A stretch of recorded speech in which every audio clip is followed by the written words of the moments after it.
Boa noite a todos, sejam todos bem-vindos a mais essa atividade do Centro Espírita Nosso Lar. Nós agora vamos dar início à nossa palestra de terça-feira, onde iremos conversar sobre um tema à luz da doutrina espírita. Então eu peço que ao longo da nossa conversa, se tiver algum problema com o áudio, se tiver algum problema com o vídeo, se travar, eu peço que me avisem, por favor.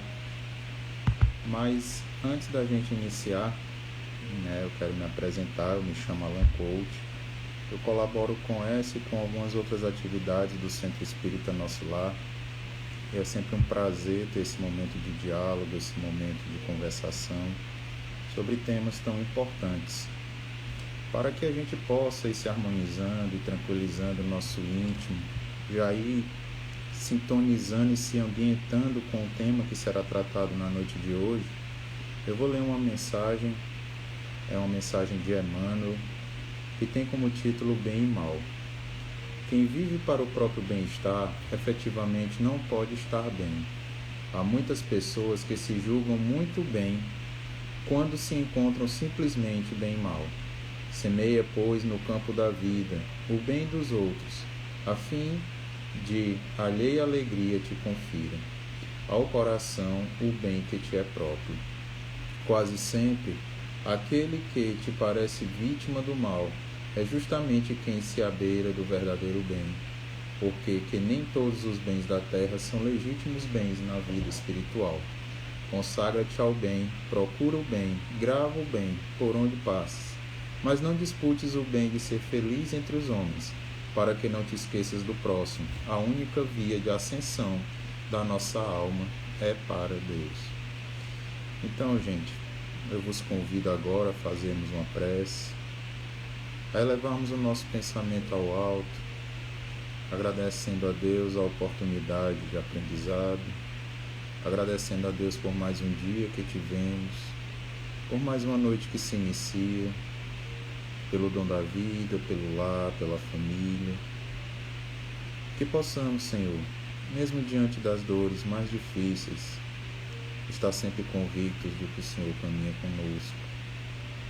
Que possamos também lembrar de Ti e agradecer por cada conquista, por cada boa intuição, por cada situação que nos ajuda a avançar. Pedimos graça por essa atividade da noite de hoje, que tudo ocorra bem e que possamos de alguma forma contribuir nessa Tua mensagem de amor e caridade. Abençoe a todos os lares que nos acompanham, abençoe a cada irmão em dor e sofrimento, aqueles que se encontram enfermos, hospitalizados. Abençoe a cada um, Senhor, nas suas dores e nas suas alegrias. Dá-nos graça. Obrigado pela Tua bênção e misericórdia. Que assim seja. Então, mais uma vez, pessoal, aqueles que chegaram depois, eu me chamo Alan Coach.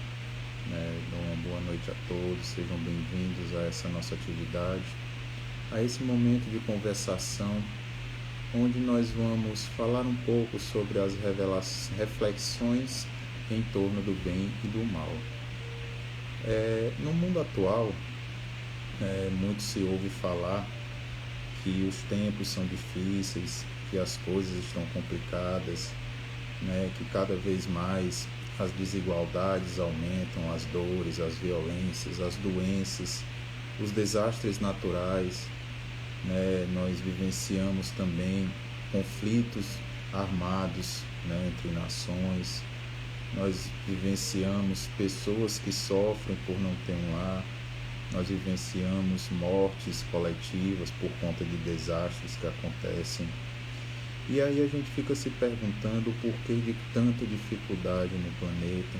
A gente fica se perguntando o porquê de tantos acontecimentos ruins que nos trazem dores, que nos trazem sofrimentos. E aqui eu quero iniciar o nosso diálogo trazendo uma reflexão de Joana de Ângeles, no livro O Evangelho à Luz da Psicologia Profunda, quando ela nos diz que o bem e o mal é uma dualidade de luz e sombra, em que se debate o espírito humano e que representa o futuro e o passado de cada ser humano no trânsito evolutivo. Então percebam que muitas vezes nós vamos ficar vivenciando essa dualidade até que a gente consiga fazer brilhar a nossa luz, até que a gente consiga permitir que essa luz ela se expanda a tal modo que as sombras que ainda carregamos elas não interfiram na nossa jornada como um todo. E não devemos esquecer que tudo que acontece ao nosso redor é apenas reflexo daquilo que carregamos no nosso interior, em pensamentos, em sentimentos, em atitudes, em palavras. Então, por isso, Joana de Ângeles nos diz que muitas vezes o presente ele é um reflexo do passado, mas que o futuro também será reflexo desse presente, porque nós conseguiremos construir algo menos doloroso, nós estaremos plantando para colher mais adiante momentos mais novos, momentos mais felizes, momentos mais tranquilos. E aqui eu quero também trazer algumas reflexões sobre a parábola do joio e do trigo. Uma parábola em que Jesus nos traz alguns esclarecimentos acerca desse assunto do bem e do mal.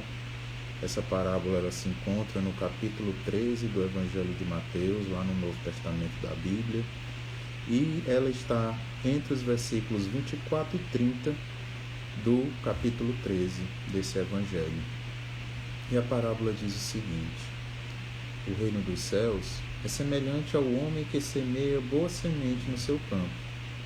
Mas dormindo os homens, veio o seu inimigo e semeou o joio no meio do trigo. E retirou-se. E quando a erva cresceu e frutificou, apareceu também o joio.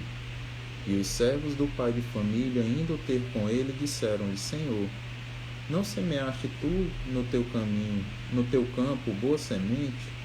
Por que tem então joio? E ele lhes disse: o inimigo é quem fez isso. E os servos lhe disseram: queres, pois, que vamos arrancá-lo? Porém ele lhes disse: não, para que ao colher o joio não arranques também o trigo com ele. Deixai crescer ambos juntos até a ceifa. E por ocasião da ceifa, direi aos ceifeiros: colhei primeiro o joio e atai-o em molhos, para o queimar, mas o trigo ajuntai no meu celeiro. Percebam quantos ensinamentos nós conseguimos tirar dessa parábola de Jesus, né?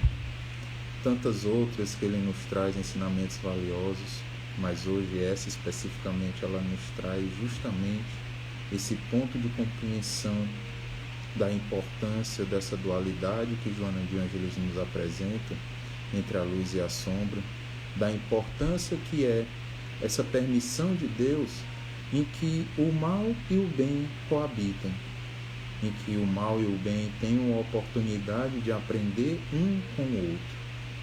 Mas o que é que o bem pode aprender com o mal, Alain? Pode aprender a ser vigilante, pode aprender quais os pontos ele não deve seguir para não chegar àquela situação de dor. Ao mesmo tempo em que, ao conviver com o bem, as situações ruins, ou aqueles que ainda as praticam, têm a oportunidade de perceber que existe outra jornada, que existe outro caminho. Então vejam que Jesus, nessas breves palavras, nessa breve parábola, ele nos traz ensinamentos profundos para que a gente compreenda que tudo tem uma finalidade quando se trata da obra divina, e uma finalidade em busca de ensinamentos, em busca de esclarecimentos. Nada acontece por acaso e também tudo tem uma ligação para que possa ser aproveitada para o nosso crescimento espiritual e para o nosso crescimento moral.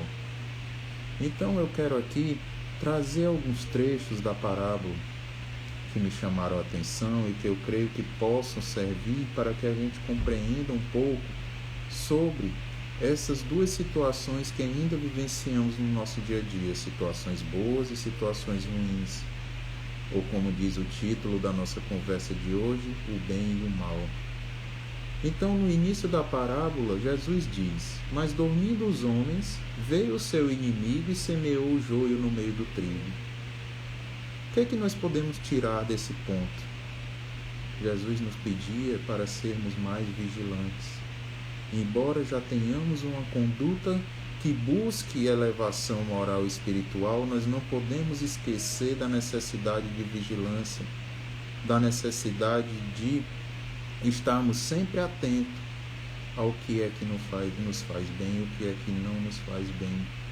Mas lembrem-se, essa vigilância ela deve ser voltada para as nossas atitudes interiores e não para o outro, porque nós temos uma facilidade tremenda em vigiar a vida do outro, em apontar os defeitos e as falhas do outro. E nós temos que compreender que o primeiro ponto de vigilância deve ser a nossa conduta enquanto filhos de Deus, e nos questionarmos se estamos atendendo aquilo que Ele espera de nós. E aí a gente parte para aquilo que o Espiritismo nos chama constantemente, e Joana de Ângeles ela também frisa muito nesse ponto, o autoconhecimento que vai exigir de nós humildade, para que a gente possa também identificar as nossas fraquezas, porque eu só posso perceber que algo precisa ser ajustado se eu identificar que aquilo precisa de ajuste, que não está tudo bem. Aí sim eu vou ter a minha atenção voltada para aquela situação, a ponto de me permitir tentar consertar aquilo. Mas muitas vezes é muito difícil que a gente tenha essa humildade de reconhecer que também somos falhos, de reconhecer que também temos fraquezas, de reconhecer que precisamos de ajuda, de que ninguém vai a lugar nenhum sozinho. Às vezes o orgulho não nos deixa pedir auxílio, e aí começam muitas dores em nossa jornada. Aproveitando o mês do Setembro Amarelo, é nesse caminho de não permitir que o outro adentre a nossa vida para nos estender a mão, de nos deixarmos tomar pelo orgulho e pela vaidade, que vamos desenvolvendo quadros de depressão, de ansiedade, que muitas vezes nos levam à falsa percepção de que a solução está em tirar nossa vida material. Então, continuando essa análise da parábola do joio e do trigo, tem um outro trecho onde Jesus nos diz que o dono das terras foi questionado pelos seus servos: não semeaste tu no teu campo boa semente? Por que tem então joio? E ele lhes disse: o inimigo é quem fez isso. Então nós temos que perceber que por mais que nós tenhamos boas ações, muitas vezes vão surgir situações contrárias àquele caminho que nós queremos seguir. Situações que muitas vezes vão nos desestimular, situações que muitas vezes vão nos desanimar, situações que, se nós permitirmos, serão obstáculos para que a gente prossiga. Porque é muito fácil a gente encontrar uma desculpa para não avançar, ao tempo que a gente nunca busca desculpas ou pelo menos justificativas que nos leve a perseverar, a manter a boa vontade. Tem uma frase de Emmanuel no livro Caminho, Verdade e Vida, onde ele diz: se fizéssemos o mesmo esforço para o trabalho no bem que fazemos para a posse do ouro, o mundo seria diferente. Então vejam que quando se trata das coisas do espírito, quando se trata da melhoria moral, nós não temos o mesmo engajamento, nós não temos o mesmo entusiasmo. E aí é que é exigido de nós cuidar daquela semente do trigo, ir lá e protegê-la, colocar a mão à terra para adubar, para tirar as ervas daninhas, para tirar o mato, para regar, para fazer aquela cova que vai receber a semente, sujando as mãos de barro, mas cuidando para que ela germine e frutifique. Então isso exige de nós ação, perseverança, boa vontade, para que então não surjam sementes contrárias que podem acabar impedindo o crescimento das boas sementes que carregamos. Para que, conjunto com a vigilância, a gente não permita que coisas externas aos nossos objetivos, quando voltados para o bem, sejam empecilhos para a nossa jornada. E continuando a parábola, Jesus nos diz: não, para que, ao colher o joio, não arranques também o trigo com ele. Para quem não lembra, esse trecho é quando os servos perguntam se deveriam arrancar o joio, e o dono das terras diz que não, que devem aguardar para que não corra o risco de também arrancar o trigo. E aqui nós podemos perceber o cuidado, como eu disse lá atrás, da misericórdia divina em permitir esse contato das situações ruins com situações boas, para que quem sabe mude-se a postura, para que quem sabe consiga-se seguir outros caminhos.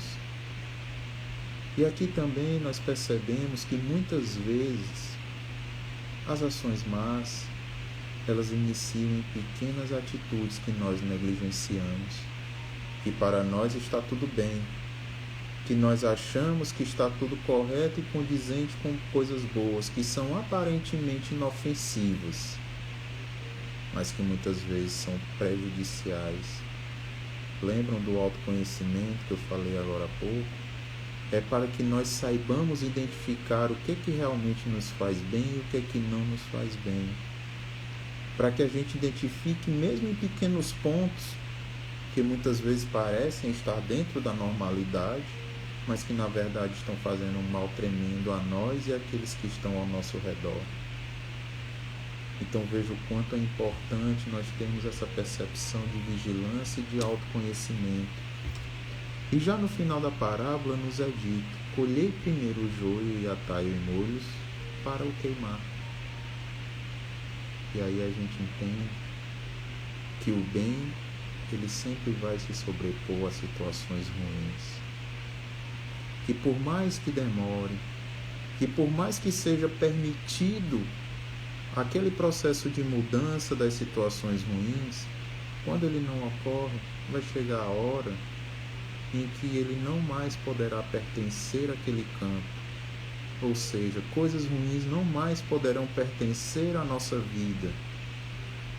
E é então que nós às vezes precisamos aprender através da dor, para ver se a gente acorda, para ver se a gente percebe que não está tudo bem, para ver se a gente consegue perceber o que é que precisamos mudar em nossa vida para não voltar àquela situação de dor e sofrimento.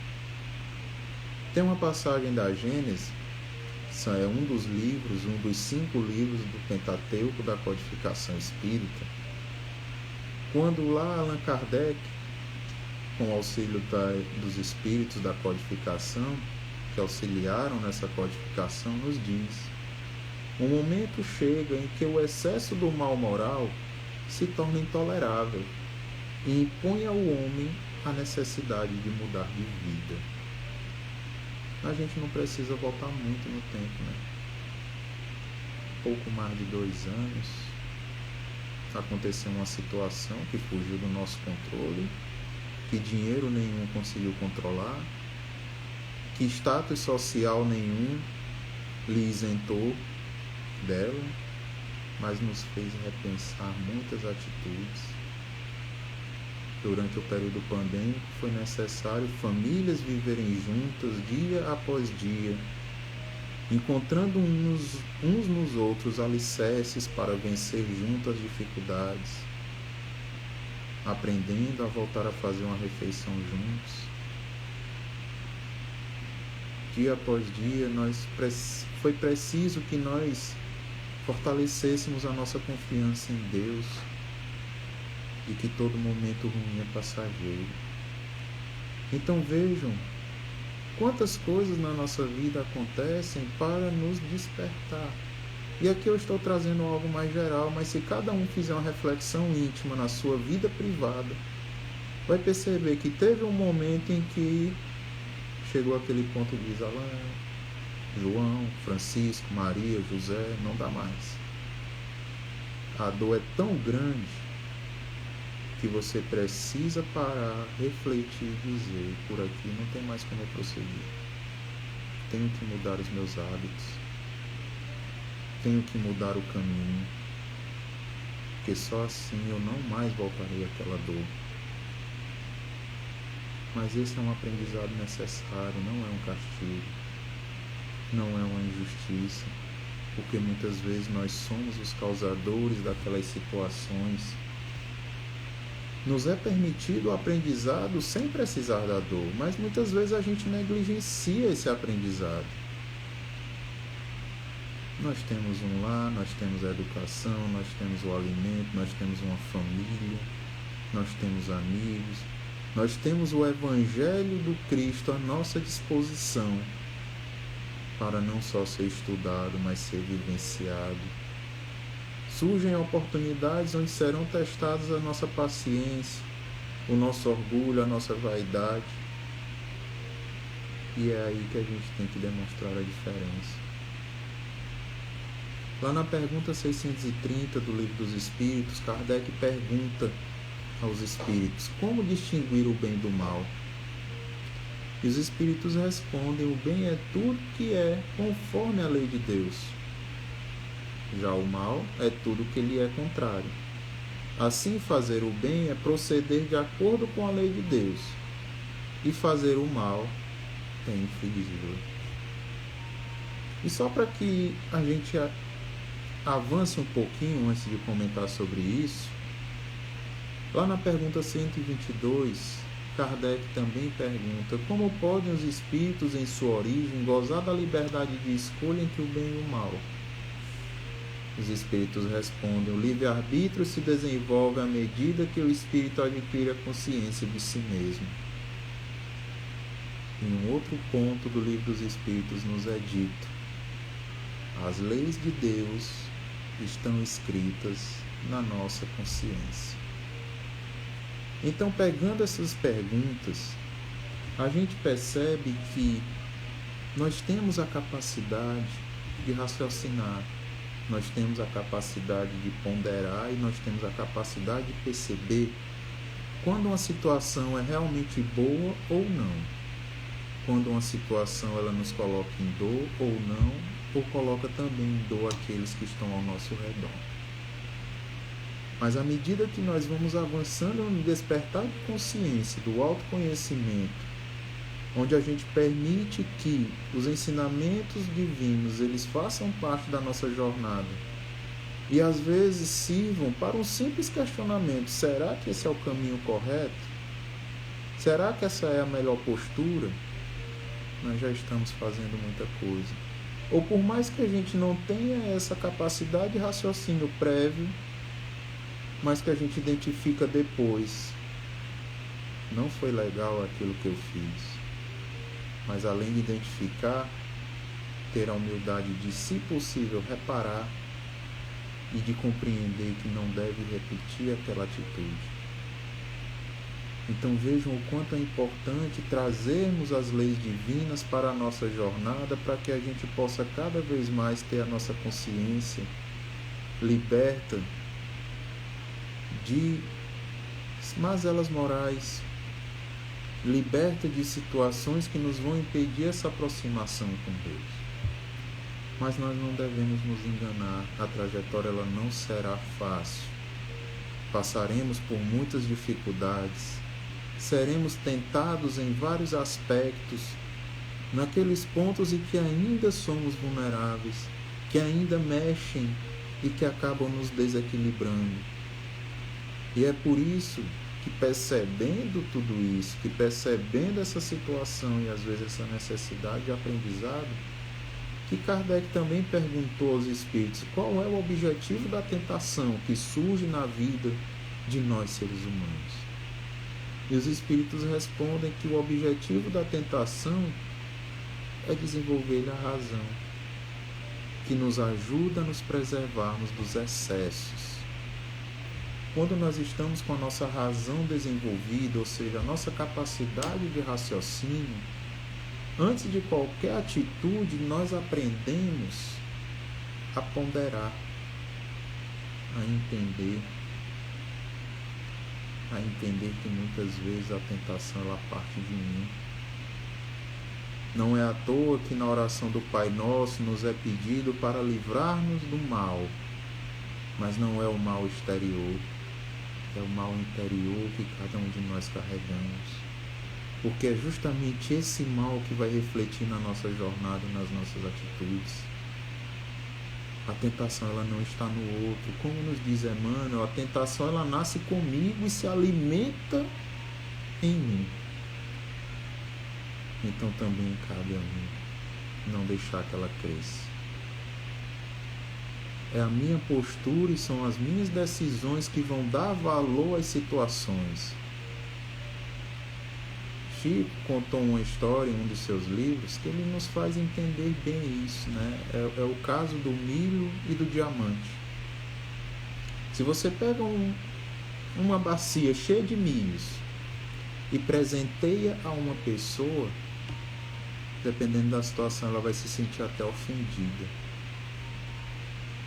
Mas se você pega essa bacia de milhos e dá a um cavalo, a um animal que se alimenta daquilo, ou até mesmo a seres humanos que passam fome, eles vão se sentir muito gratos por aquele milho. E Chico continua: pegue também uma bacia cheia de diamantes e a apresente a um cavalo, a um animal, que quer que seja. Para ele não vai ter utilidade alguma. Agora pegue essa bacia e a apresente a qualquer ser humano.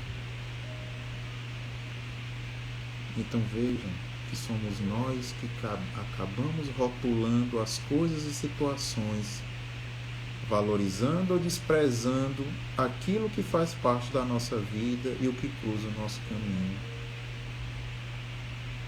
E por que eu falei sobre isso? Porque muitas vezes nos são apresentadas oportunidades de mudança, mas nós negligenciamos, achamos que é uma ofensa, que é apenas uma bacia cheia de milho sem utilidades. E às vezes damos ênfase a coisas que não nos ajudam a evoluir espiritualmente e moralmente.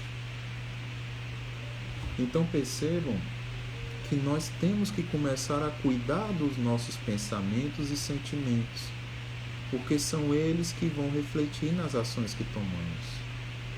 Leon Denis nos diz que nós somos aquilo que pensamos, e é justamente os pensamentos e sentimentos que irão definir as nossas ações. Nós podemos dizer sem medo de errar. Toda e qualquer ação, toda e qualquer decisão que tomamos se originaram num sentimento e num pensamento que nós alimentamos. Então vejam o porquê que é tão importante eu ter essa vigilância que a parábola que nós comentamos agora há pouco nos pediu. Eu ter essa atenção para o que as situações ruins querem me ensinar. Eu ter essa atenção sobre as tentações que surgem na minha vida, para que eu não deixe que elas virem obstáculos na minha jornada. Então nós temos que compreender que é através desse cuidado com pensamentos e sentimentos que nós vamos alinhando a nossa conduta conforme é esperado de nós enquanto cristãos, enquanto verdadeiros profetas, enquanto aqueles que devem vivenciar a palavra do nosso Pai. Porque, como nos diz Allan Kardec, lá no livro Céu e Inferno, o que vai distinguir o homem bom do homem perverso, ou seja, do homem mau, é a forma em que ele se porta em relação a outros homens. Isso é estar com a razão em equilíbrio. Isso é sair daquela situação de espírito simples e ignorante que nós fomos criados e aprendemos a usar a inteligência da qual somos dotados. Não a inteligência utilizada para coisas ruins, mas a inteligência utilizada para coisas boas, produtivas, que vão realmente contribuir para o crescimento do planeta. Muitos de nós esperamos um mundo regenerado e não devemos esquecer que esse mundo regenerado ele começa dentro do coração de cada um de nós, dentro da nossa forma de darmos importância à dor do outro, darmos importância às nossas fraquezas para que elas sejam ajustadas. Então isso é crescer.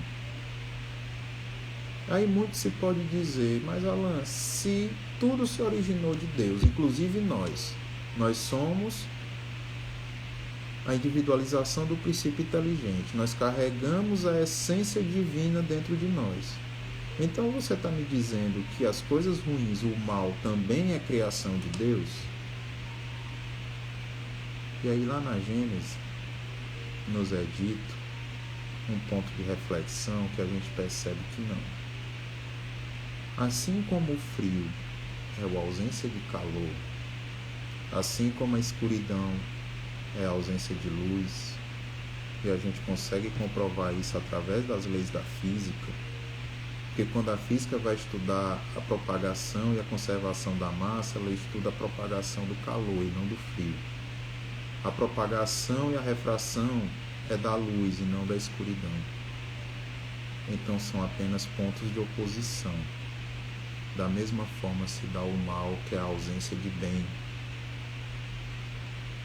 E trazendo mais uma vez as leis da física, nós podemos encontrar essa resposta na lei de ação e reação,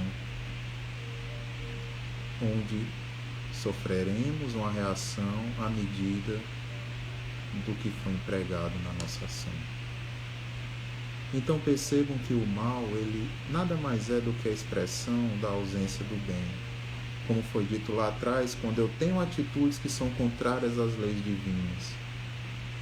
Não é que Deus criou o mal, porque senão nós estaríamos numa dualidade de forças criada pelo mesmo ser que originou tudo. Então ficaríamos num combate eterno onde nunca haveria uma sobreposição, quando na verdade a luz ela deve sobrepor as sombras, porque os dois teriam a mesma origem e a mesma força. Apenas haveria a criação de um e a destruição pelo outro e vice-versa. Então a Gênese continua nos esclarecendo que existem males de toda espécie, físicos, morais, e que afligem a humanidade, e que formam duas categorias importantes: a dos males que o homem pode evitar e a dos males que independem da vontade do homem. E quais seriam esses males que o homem pode evitar e como que ele pode evitar isso, Alan? Fazendo o uso correto do livre-arbítrio, a razão que nós falamos agora há pouco, poder de decisão, entendendo que nós devemos buscar o nosso despertar de consciência através do nosso autoconhecimento. Que haverá esse embate entre a animalidade e a angelitude que nós já carregamos, mas que nós devemos alimentar essa angelitude. É como diz, aquelas frases de pensadores diversos, quando é dito que o homem carrega 2 lobos, mas o que vai sobreviver é aquele que ele alimenta. Então que a gente consiga alimentar esse lado de angelitude que nós carregamos. Que nós consigamos centrar as nossas ações em coisas equilibradas. Para que essa lei de ação e reação, ela se aplique, não para que a gente enxergue como um castigo ou como uma ameaça, mas para que a gente entenda que se eu tenho uma conduta reta, se eu tenho uma conduta onde eu busco vivenciar virtudes, por que eu vou precisar de sofrimento para meu aprendizado? Se eu já estou sendo caridoso, piedoso, benevolente, compreensivo, paciente, qual será a finalidade da dor? Aí sim ela seria um castigo. Aí sim ela seria uma injustiça. Porque minha conduta é totalmente contrária à dor. Então o resultado dessa conduta também vai ser benéfico. Vai ser um resultado positivo. E continuando dentre os males que o homem pode evitar, a Gênese continua nos esclarecendo que muitos desses males são originados pelos vícios, pelo orgulho, pelo egoísmo, pela ambição, pela cupidez e pelos excessos que nós cometemos em tudo. Prova disso são as guerras, as calamidades, as injustiças, as opressões do fraco pelo forte e as enfermidades. Quem nos acompanha desde o início lembra, né? Do primeiro slide, do primeiro comentário que eu fiz, que hoje nós vivenciamos tudo isso e nos perguntamos o porquê. Está aqui a resposta. Guerras, calamidades, injustiças, opressões, enfermidades são males que o homem poderia evitar. Se calasse o seu orgulho, seu egoísmo, sua vaidade, seus excessos, sua ambição, se passássemos a nos enxergar como irmãos, com respeito, com fraternidade. E agora indo para a segunda categoria de males que a Gênesis nos apresenta, os males que independem da vontade do homem. E aí ele nos coloca que são aqueles males que surgem através dos desastres naturais. E aí podemos voltar a nos perguntar, por que Deus permite isso? E a resposta nós fomos buscar lá no Livro dos Espíritos. Primeiro, na pergunta 728, que fala da lei de destruição, onde nos é dito que é uma lei da natureza, onde é preciso que tudo se destrua para renascer e se regenerar. Porque o que nós chamamos de destruição não passa de transformação, que tem por fim renovar e melhorar os seres vivos. Tendo o homem que progredir, os males a que se acha exposto são um estimulante para o exercício da inteligência, de todas as faculdades físicas e morais, nos incitando a procurar o meio de evitá-los. Então vejam que quando a gente se depara com desastres naturais, por mais que aquilo nos traga dor, ela nos traz ensinamentos. Falei agora há pouco da pandemia, conseguimos desenvolver vacinas. Se a gente volta lá na história da pré-história humana, o homem precisou compreender que tinha que viver em sociedade para se proteger das intempéries do mundo. E assim ao longo da humanidade, as maiores dores e catástrofes acabam nos trazendo os ensinamentos que nos pedem para desenvolver a inteligência e as faculdades físicas e morais. Por isso que ainda nos deparamos com esses desastres. Alan, mas não seria mais fácil que Deus tivesse criado tudo perfeito, todo mundo bom? Mas aí ele estaria indo contra a sua própria lei, que é justamente da aplicação do livre-arbítrio, da lei de causa e efeito. Nos é dito lá no Livro dos Espíritos, para que a gente compreenda essa necessidade de aprendizado, de liberdade, de decisão e de vivência. Se não existissem montanhas, o homem não compreenderia que se pode subir ou descer essas montanhas. Se o homem nunca passasse por dificuldades, ele não compreenderia a finalidade delas e como enfrentá-las. Então nós temos que entender que nós só vamos conseguir mudar a nossa postura com esse despertar de consciência. E esse despertar só vai acontecer através de vivências diárias, de experiências de amadurecimento moral, de aplicação do Evangelho na nossa vida. E a melhor forma de se aplicar o Evangelho na nossa vida é olhar para a dor do outro. Como diz Joana de Ângeles, parar para enxugar a lágrima do outro e esquecer de chorar as nossas. Trabalho no bem é a resposta.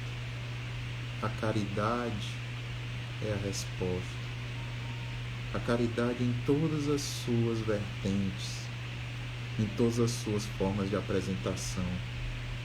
Porque, como nos é dito, o trabalho no bem é uma muralha contra as tentações que buscam que a gente desenvolva a nossa razão. Como nos diz Paulo, esse trabalho ele nos traz o capacete da salvação, ou seja, ele nos protege mentalmente e nos mantém com ideias sólidas dentro dessa conduta e dessa jornada cristã, compreendendo que eu estou aqui para aprender e cooperar, servir e não ser servido, para que a gente entenda que nós também podemos ser responsabilizados pelo bem que deixamos de praticar. Por isso Jesus nos disse a cada um segundo as suas obras. Então que tenhamos essa compreensão que os momentos bons, eles são consequências da nossa postura, assim como os momentos maus, mas que todos são importantes para o nosso aprendizado e que chegará o momento em que não mais necessitaremos passar pela dor para aprendermos. E aí vamos entender, como nos diz Bezerra de Menezes, que a verdadeira felicidade está no bem e nas alegrias que proporcionamos ao nosso próximo. Então eu quero aqui agradecer a todos que nos acompanharam, agradecer ao Centro Espírita Nosso Lar pela oportunidade de colaboração, de aprendizado, pela oportunidade de estudo. E quero vos convidar para que a gente encerre essa atividade da noite de hoje, a fazermos uma prece, internalizando o sentimento de gratidão a Deus por tantas oportunidades, por tanto auxílio, por tanto amparo, por tantos ensinamentos, por sempre nos fazer perceber que somos protegidos e orientados por Ele, entendendo que devemos cooperar e buscar nos aproximar de Ti, Senhor, através de palavras, de pensamentos e de ações, buscando fazer o que estiver ao nosso alcance para propagar bons pensamentos e boas atitudes. Peço bênção a cada irmão em dor e sofrimento, harmonia em cada lar. Abençoe a cada um de nós, Senhor, para que tenhamos uma noite tranquila, amanhã um dia que se inicie de paz, e uma jornada sempre próximo a Ti. Mais uma vez, gratidão pelo Teu amor, hoje e sempre, que assim seja. Então, quero mais uma vez agradecer ao Centro Espírita Nosso Lar, agradecer a todos que nos acompanharam até aqui.